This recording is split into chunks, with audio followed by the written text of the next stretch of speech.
listening to poetry and was watching poetry performances, it captivated me in a way nothing else ever had before. Like the way it resonates and how it just creeps up and just, I've never had something feel so right. It's the only art I've ever tried where I feel like I'm most like myself.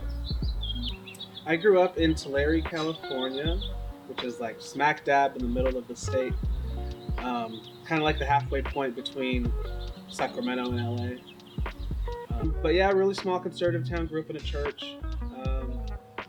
And that was about my childhood. Really up through high school, I was all about church. After I graduated in 2013, I worked at Enterprise Rent-A-Car for 2 years to get a really good business education. And then 2 years after that, I was in the Peace Corps in Southeast Asia on an island called Timor-Leste, or East Timor. So I finished that around Thanksgiving 2017. I was selling uniforms for 2 years.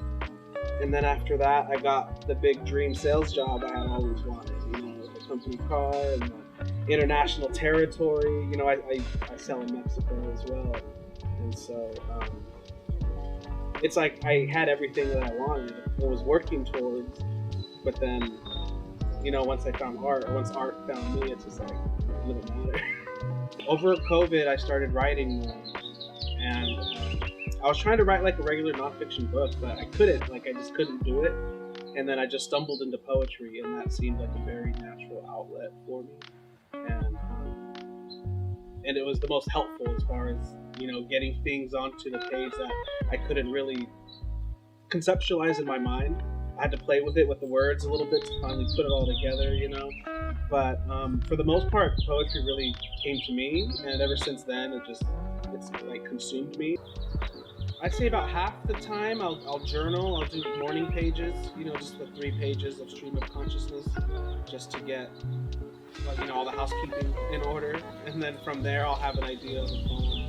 But most of the time, I'll just use my notebook. But when I first started, it was all my computer, and I don't know what made me do notebooks, but at some point, I just started doing it on my notebook instead, and I really enjoyed it because I had to commit to a line, and that made me have a more dancing with it in a way, and moving with it, and like a give and take relationship with poetry. I think when you find something that you really love, and you love doing it in the entire process, nothing else compares. Before, it was like the dream job, and then I was furloughed, and I started writing, and I was like, there's nothing can compare to this. I can't go back to that. I can't.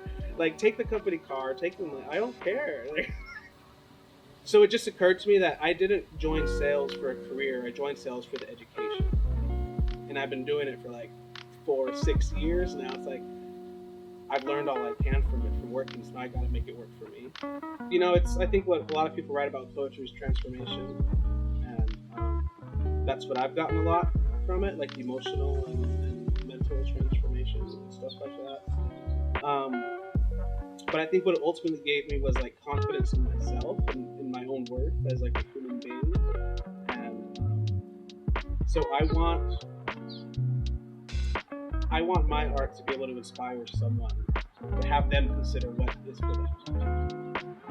Ideally I want everyone to write a poem, but writing isn't for everyone. And so whatever is out there, it's drawing, it's painting, it's dancing, it's cooking, whatever it is. There's a lot of other ways for expression. And so I felt like I found one that works for me. So, it's not even so much to wow, he was telling a really great story. I want to be so good that when people see me, it's I want to be that good at something in general. I've been thinking about purpose, about life, and how to be of service. I've spent decades searching, and finally, my passion is burning. These rhymes and lines ignited. Even if I tried, I couldn't fight it. I've always counted syllables in my head. When I was a child, I'd read lyrics for hours in bed, but never once considered I could ever write my own shit instead. I never thought I was worthy enough to be remembered after I was dead. I'm still learning what it means to be a poet. Life gives me a seed and trusts me to grow it. The world is being torn apart, but together I know we can sow it. To pick up our hearts and mend them together, to fill the cracks with hope, to embrace any weather.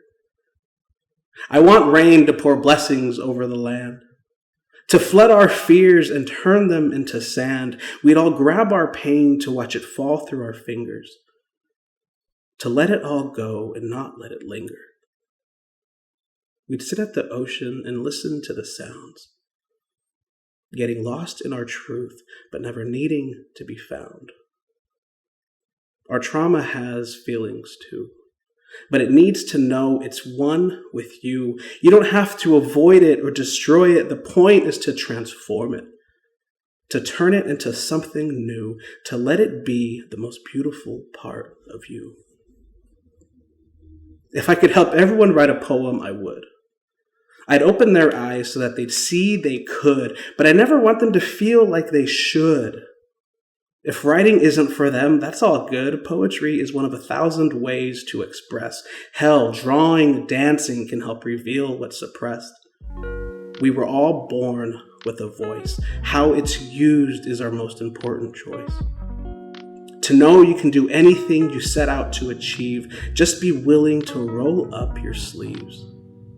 So open up your chest and get in touch with your art. If we all feel our truths, we can move every heart.